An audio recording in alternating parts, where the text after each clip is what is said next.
नमस्कार सभी विद्यार्थियों का एक बार फिर से एग्री कोचिंग बाय विकास सर परिवार में स्वागत करता हूं। हम लोग रोज एग्रीकल्चर के बेहतरीन प्रश्नों के साथ मुलाकात करते हैं। जैसा कि आप लोगों को पता है, कृषि विज्ञान से संबंधित जितने भी एग्जाम होते हैं, चाहे भर्ती परीक्षा हो, कृषि पर्यवेक्षक, AAO, ICR, BHU, AFO, IBPS, agriculture TGT, PGT, जो भी इस तरीके के एग्जाम होते हैं उनकी तैयारी से संबंधित प्रश्नों को रोजाना लेकर आते हैं। प्यारे विद्यार्थियों, जितने भी आप लोग हमारे चैनल से जुड़े हैं, सबका हम एग्री कोचिंग बाय विकास सर परिवार में स्वागत करते हैं। चलिए आज की क्लास शुरू की जाए फर्स्ट क्वेश्चन के साथ। फर्स्ट क्वेश्चन हमारा कह रहा है, दक्षिणी पूर्वी एशिया को किसकी उत्पत्ति का केंद्र माना जाता है। काफ़ी अच्छा क्वेश्चन है। तो एक क्वेश्चन और यहाँ से बनता है कि उत्पत्ति का सिद्धांत किसने प्रतिपादित किया था। ठीक है, उत्पत्ति का सिद्धांत किसके द्वारा प्रतिपादित किया गया था। तो आप लोगों को याद रखना है बेबी लोगों के द्वारा। ठीक है, बेबी लोगों के द्वारा उत्पत्ति का सिद्धांत को प्रतिपादित किया गया था। तो यहाँ पर दक्षिणी पूर्वी एशिया जो माना गया है, जिसको इंडो बर्मा कह सकते हैं, ये कौन कौन से चीज़ों का केंद्र है। चावल या गन्ना, चावल गन्ना आम, या चावल गन्ना आम केला। तो इसका करेक्ट आंसर हो जाएगा, देख सकते हैं, दक्षिणी पूर्वी एशिया। उत्पत्ति स्थान चावल का भी माना जाता है, कुछ गन्ना का भी एशिया क्षेत्र माना जाता है। वैसे गन्ना का गिनी क्षेत्र माना जाता है, लेकिन एशिया का भी उत्पत्ति स्थान कुछ माना गया है। इंडो बर्मा जानते ही मैंगो का है ही है, वो भी दक्षिणी पूर्वी एशिया में ही आ जाएगा। केला भी है। तो यहाँ पर डी ऑप्शन हमारा करेक्ट आंसर हो जाएगा। चलते हैं क्वेश्चन नंबर 2 पर। क्वेश्चन नंबर 2 आपकी स्क्रीन पर है। क्वेश्चन नंबर कह रहा है, तोरिया और सरसों का परिवार आपको बताना है, किस फैमिली से बिलोंग करते हैं तोरिया और सरसों। लेग्यूमिनेसी, कंपोजिटी, यूफोरबिएसी या क्रूसीफेरी। तो इसका करेक्ट आंसर हो जाएगा यहाँ पर डी ऑप्शन। क्रूसीफेरी से सरसों और तोरिया बिलोंग करते हैं। और अगर क्रूसीफेरी की जगह आप एक नाम और याद रखेंगे, ब्रेसिकेसी। ठीक है, यहाँ पर यूफोरबिएसी दिया हुआ है, तो इसके अंदर आंवला आ जाएगा, आंवला की फैमिली यूफोरबिएसी, और अरंडी की भी फैमिली यूफोरबिएसी। दोनों याद रखना आपको। चलते हैं क्वेश्चन नंबर 3 पर।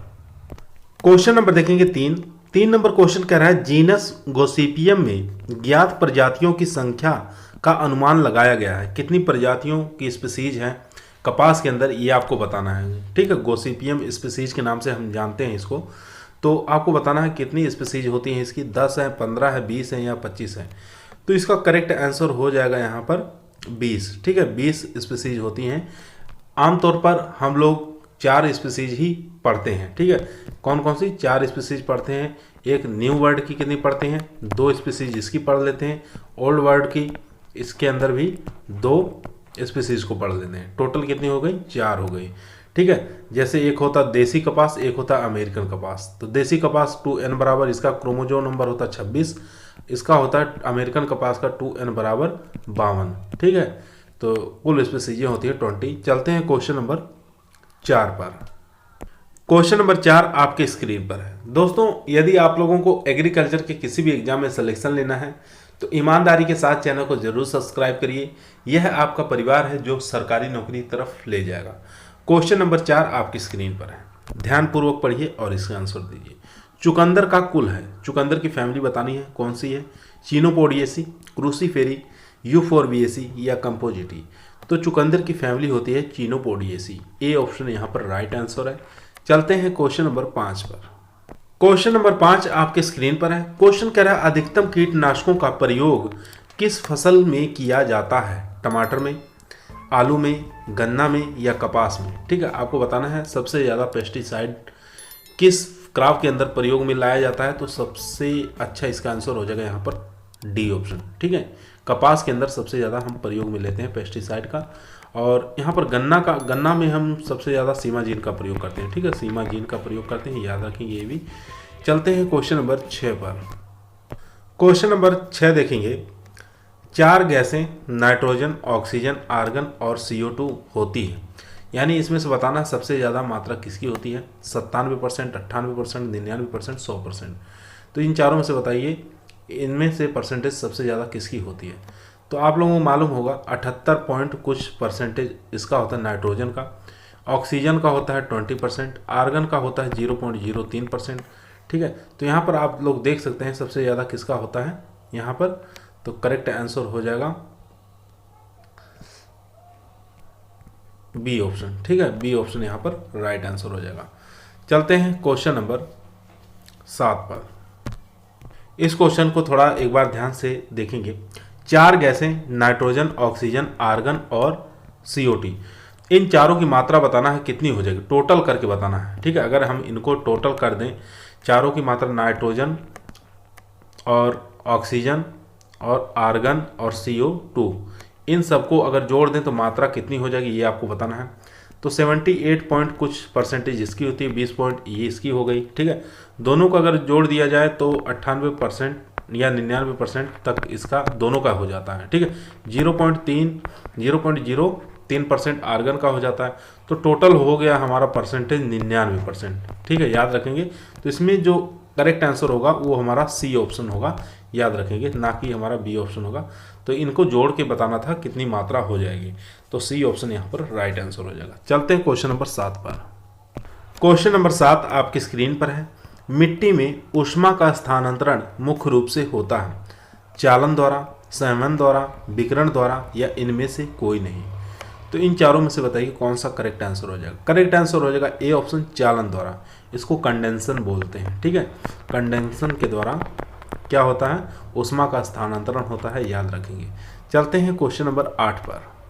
क्वेश्चन नंबर 8 आपकी स्क्रीन पर है। क्वेश्चन कह रहा है गन्ने की फसल के लिए आवश्यक औसत वर्षा होती है। ठीक है, गन्ने की फसल की औसत वार्षिक वर्षा देखना कितना होता है। सबसे पहले देखेंगे गन्ने की जल मांग कितनी होती है। जल मांग, अगर जल मांग याद है तो आप ये आसानी से क्वेश्चन कर ले जाएंगे। तो गन्ने की जल मांग जो होती है वो होती है 1500 से लेकर 2500 यम।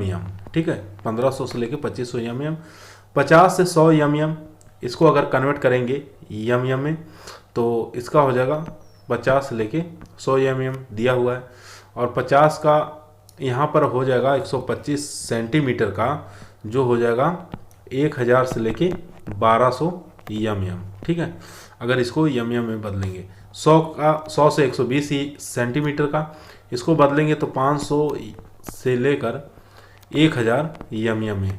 ठीक है, तो यहाँ पर देख सकते हैं डी ऑप्शन हमारा राइट आंसर हो जाएगा। ठीक है, क्योंकि 1500 से लेकर 2500 यम की आवश्यकता होती है, यहाँ पर 1000 से लेकर 1200 यम आपको देखने को मिले, सबसे ज़्यादा डी ऑप्शन की ही है, 125 सेंटीमीटर से अधिक। चलते हैं क्वेश्चन नंबर 9 पर।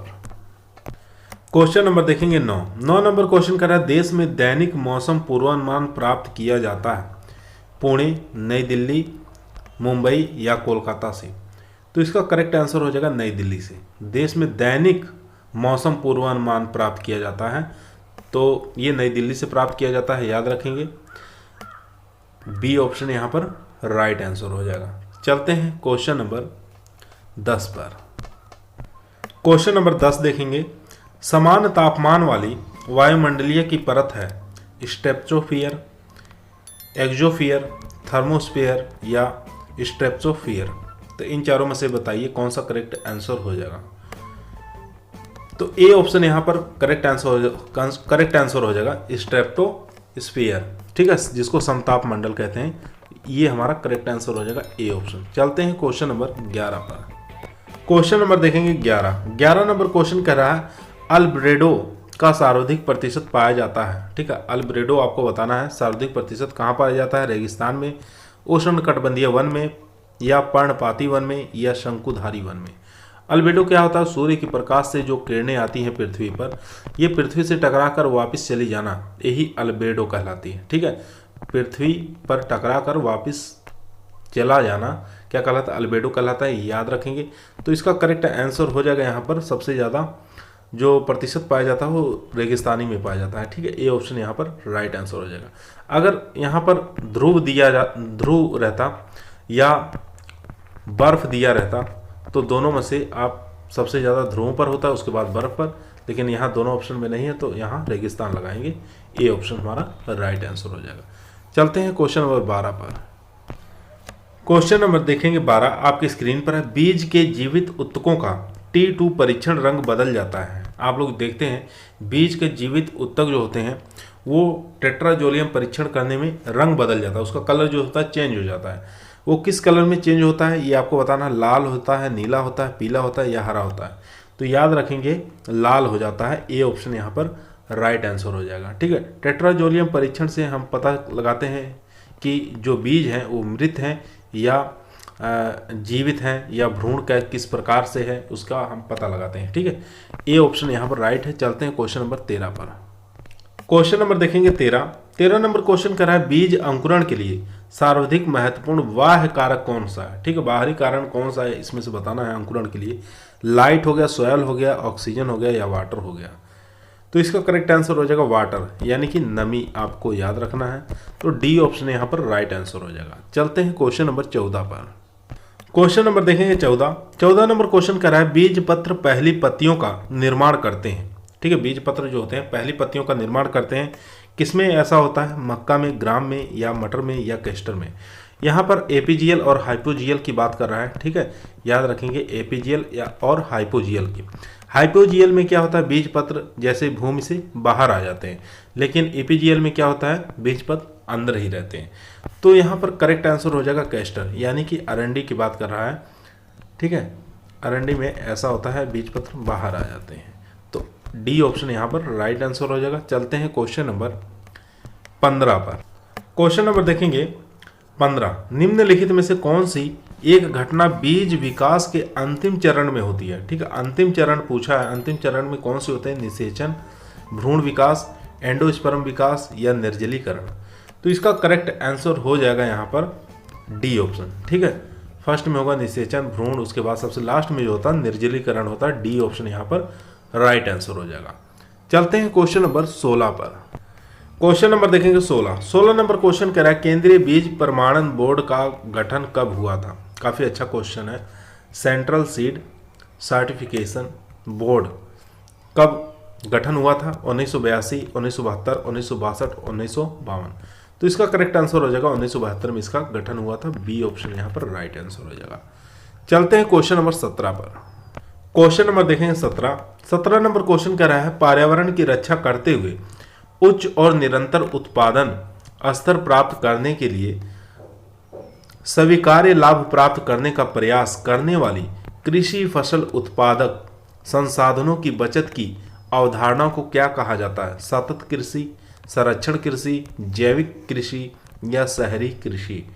तो इसका करेक्ट आंसर हो जाएगा यहाँ पर बी ऑप्शन। ठीक है, संरक्षण खेती की ये परिभाषा है, आप इसको याद कर लेंगे।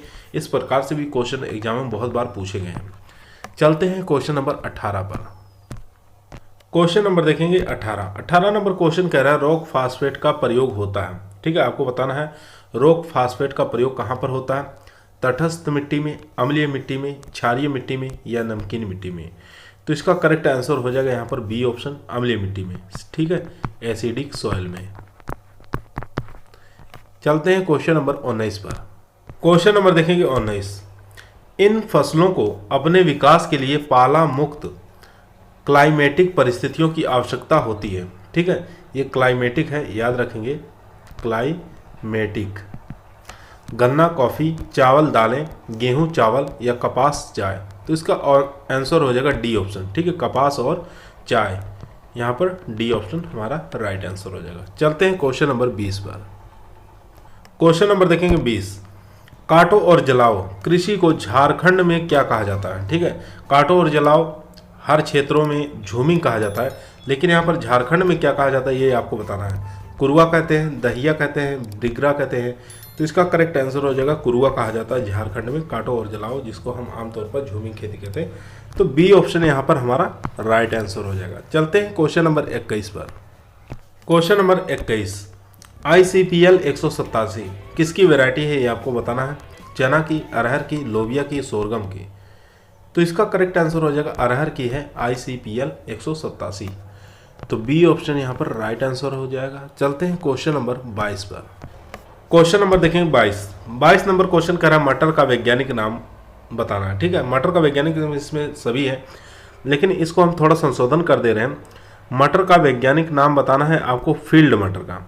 ठीक है, किसका नाम बताना है, फील्ड पी के बारे में बताना है। फील्ड पी यानी कि तो देखते हैं पाइसम सेटाइमम वैरायटी आर्वेंस, इसको आर्वेंस कर लेंगे।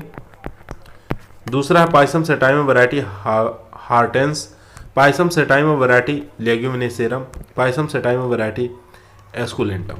तो इन चारों में से बताइए कौन सा फील्ड पी का वैज्ञानिक नाम है। तो इसका करेक्ट आंसर हो जाएगा यहाँ पर A option, pisum sativum variety arvense. A option यहाँ पर राइट आंसर हो जाएगा। चलते हैं क्वेश्चन नंबर 23 पर। क्वेश्चन नंबर देखेंगे 23, मॉडर्न किसकी किस्म है। मॉडर्न आपको बताना है वैरायटी किसकी है, रेपसीड सरसों की, सूरजमुखी की, कैस्टर की या अलसी की। तो ये सनफ्लावर की वैरायटी है, याद रखेंगे सूरजमुखी, बी ऑप्शन राइट आंसर। चलते हैं क्वेश्चन नंबर 24 पर। क्वेश्चन नंबर देखेंगे 24। दोस्तों यदि आप लोगों को एग्रीकल्चर के किसी भी एग्जाम में सिलेक्शन लेना है तो ईमानदारी के साथ चैनल को जरूर सब्सक्राइब करें। यह आपका परिवार है जो कि सरकारी नौकरी की तरफ ले जाएगा। तो क्वेश्चन नंबर 24 आपकी स्क्रीन पर है, ध्यानपूर्वक पढ़िए और इसका आंसर दीजिए। जड़ के विकास के लिए उत्तरदायी पोषक तत्व कौन सा है जो जड़ों की विकास में महत्वपूर्ण भूमिका निभाता हो। ऐसा कौन सा पोषक तत्व है, नाइट्रोजन, सल्फर, जिंक या फास्फोरस। नाइट्रोजन की बात करेंगे तो नाइट्रोजन वसा में महत्वपूर्ण भूमिका निभाता है और प्रोटीन में महत्वपूर्ण भूमिका निभाता है। तो यहाँ पर करेक्ट आंसर हो जाएगा जड़ों के विकास के लिए फास्फोरस, डी ऑप्शन यहाँ पर राइट आंसर। चलते हैं क्वेश्चन नंबर 25। क्वेश्चन नंबर देखें 25, पौधे पोटेशियम का उपयोग करते हैं, किस रूप में उपयोग करते हैं ये आपको बताना है, K2 के रूप में या पोटेशियम धन आयन के रूप में। तो इसका करेक्ट आंसर हो जाएगा बी ऑप्शन, यहाँ पर बी ऑप्शन राइट आंसर हो जाएगा। चलते हैं क्वेश्चन नंबर 26 पर। क्वेश्चन नंबर देखेंगे 26, क्लोरोसिस किसकी कमी के कारण होता है। आयरन की कमी से, कैल्शियम की कमी से, कॉपर या बोरान। तो क्लोरोसिस जो होता है वो आयरन की कमी के कारण होता है, ए ऑप्शन यहाँ पर राइट आंसर हो जाएगा। अगर अधिक कमी हो गई तो पत्तियाँ कैसी हो जाती हैं, सफ़ेद रंग की हो जाती हैं। ये भी आपको याद रखना है। चलते हैं क्वेश्चन नंबर 27 पर। क्वेश्चन नंबर देखेंगे 27, मृदा उर्वरकता कम हो जाती है, किसके कारण मृदा उर्वरकता कम हो जाती है ये आपको बताना है। सॉइल फर्टिलिटी, फसल रोटेशन से, नाइट्रोजन फिक्सिंग बैक्टीरिया से या कार्बनिक पदार्थों के क्षय से या गहन कृषि से। तो इसका करेक्ट आंसर हो जाएगा यहाँ पर डी ऑप्शन, ठीक है। गहन कृषि से क्या होता है, मृदा उर्वरकता कम हो जाती है। चलते हैं क्वेश्चन नंबर 28 पर। क्वेश्चन नंबर देखेंगे 28, पायराइड्स मुख्य रूप से पाया जाता है, कहाँ पाया जाता है, बिहार में, राजस्थान में, आंध्र प्रदेश में या महाराष्ट्र में। तो ये पाया जाता है आंध्र प्रदेश के अंदर, सी ऑप्शन यहाँ पर राइट आंसर हो जाएगा। पायराइड्स क्या काम आता है, ये क्षारीय मृदा को क्या करता है, सुधारक का काम करता है, ठीक है, सुधारक का काम करेगा क्षारीय मृदा में। चलते हैं क्वेश्चन नंबर 29 पर। क्वेश्चन नंबर देखेंगे 29 नंबर क्वेश्चन कह रहा है, लीची का मुख्य रूप से प्रवर्धन किया जाता है, एयर लेयरिंग से, रेखांकन से, गोटी से। ये अंगूर काट दीजिएगा, तीनों में से बताइए कौन सा करेक्ट आंसर हो जाएगा। तो लीची का मुख्य रूप से प्रवर्धन होता है एयर लेयरिंग से, ए ऑप्शन यहाँ पर हमारा राइट आंसर हो जाएगा। गोटी का मतलब होता है दाब कलम, ठीक है, दाब कलम। तो यहाँ पर ए ऑप्शन हमारा राइट है। चलते हैं क्वेश्चन नंबर 30 पर। क्वेश्चन नंबर देखेंगे 30, गाजर की कौन सी किस्म नहीं है, यहाँ पर नहीं पूछा है, नेंटेस, चेंटनी, पूसा केसर या अर्का सूर्यमुखी। तो इसका करेक्ट आंसर हो जाएगा डी ऑप्शन यहाँ पर राइट आंसर होगा। अर्का सूर्यमुखी ये गाजर की किस्म नहीं है, बाकी नेंटेस, चेंटनी, पूसा केसर ये तीनों गाजर की किस्म हो जाएंगी, याद रखेंगे। चलते हैं क्वेश्चन नंबर 31 पर। क्वेश्चन नंबर 31, खरबूजे की कौन सी किस्म नहीं है, यहाँ पर नहीं बताना है, पूसा सरवती, पूसा मधुरस, हरा मधु या पूसा अलंकार। तो पूसा सरवती ये भी खरबूजे की किस्म है, पूसा मधुरस और हरा मधु ये तीनों किस्में हैं, लेकिन पूसा अलंकार जो किस्म है ये खरबूजे की किस्म नहीं है। तो डी ऑप्शन यहाँ पर राइट आंसर हो जाएगा। चलते हैं क्वेश्चन नंबर 32। क्वेश्चन नंबर देखेंगे 32, मूली की खेती के लिए उपयुक्त टेम्परेचर कितना होना चाहिए। तो मूली देखते ही हैं ठंडी सीजन की, ठंडी जलवायु की फसल होती है, तो इसके लिए टेम्परेचर की आवश्यकता होती है 10 से लेकर 15 डिग्री सेंटीग्रेड। ए ऑप्शन यहाँ पर हमारा राइट आंसर हो जाएगा। चलते हैं क्वेश्चन नंबर 33 पर। क्वेश्चन नंबर देखें 33, पूसा रूबी एक किस्म है, गाजर की, टमाटर की, प्याज की, मूली की। तो पूसा रूबी एक किस्म जो है ये टमाटर की प्रसिद्ध किस्म है, ठीक है। तो बी ऑप्शन यहाँ पर राइट आंसर हो जाएगा। चलते हैं क्वेश्चन नंबर 34 पर। क्वेश्चन नंबर देखेंगे 34, बीटल किसकी नस्ल है, स्वाइन की, बकरी की, मवेशी की, भैंस की। तो ये बीटल जो किस्म है नस्ल है, ये किसकी नस्ल है? तो बकरी की हो जाएगी। बी ऑप्शन यहाँ पर राइट आंसर। चलते हैं क्वेश्चन नंबर 35 जो कि आज का हमारा लास्ट क्वेश्चन रहेगा। क्वेश्चन नंबर 35 देखेंगे, आज का लास्ट क्वेश्चन है। क्वेश्चन कह रहा है लिंग गुणसूत्रों की संख्या का मिलान करने वाले जंतुओं से मिलान करिए। ठीक है, एक तरफ गुणसूत्र संख्या दिया हुआ है, दूसरी तरफ पशु दिया हुआ है। तो इनका बताना है 23 जोड़ी किसमें क्रोमोसोम नंबर होते हैं? तो ये होते हैं 23 इसमें मानवीय में। ठीक है, 46 हो जाएंगे, याद रखेंगे। 30 जोड़ी क्रोमोसोम नंबर किसके होते हैं? तो याद रखेंगे ये हो जाएंगे गाय के। ठीक है, यानी कि 60 क्रोमोसोम नंबर। 27 जोड़ी किसके होंगे? तो 27 जोड़ी आप लोग बताइए भेड़ के हो जाएंगे। ठीक है, क्रोमोसोम। 21 जोड़ी किसके होते हैं? गेहूं के। 21 दूनी 42। ठीक है, 42 हो जाएंगे। तो इस प्रकार से मिलान करना है। तो आप लोग मिलान कर लिए होंगे। आज की वीडियो हमारी यहीं समाप्त हुई। आप लोगों को कैसी लगी कमेंट के अंदर बताइएगा। पसंद आए तो लाइक करिएगा, दोस्तों में शेयर करिएगा। चैनल पर नए आए हैं सब्सक्राइब करिए। कल फिर मुलाकात करते हैं एक नई वीडियो के साथ। तब तक सभी लोगों को धन्यवाद।